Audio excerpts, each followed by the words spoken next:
Դուք եք այս բան սպառնալիքներով խոսում, պարոն Ով ասաց թե վերացվի չգիտեմ ինչի։ Չէ։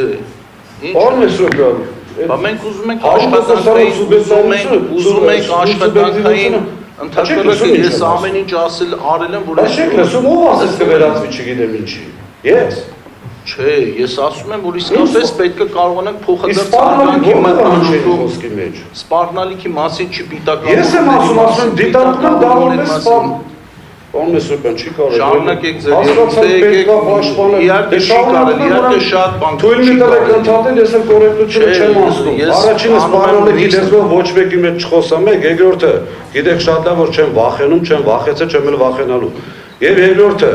Եթե կառավարիչը եւ հանձնաժողովի աշխատակազմը իրենց թույլ են տալիս նյութերու մեջ մեզ սարքել հանցագործ, սխալ թվեր գրել, բարիզբոր իմաստով հետո իրենք իրենց էլ հերքում են ասում են դե քաղաքական անձնականներ, ջա չգիտեմ ինչ ուզում գրում ենք եւ այլն, այդ ամենը չի համարվում վիրավորանք, ես ընդհանրապես որ ասում եմ սուտ եւ կեղծ տեղեկություն համարվեց վիրավորանք։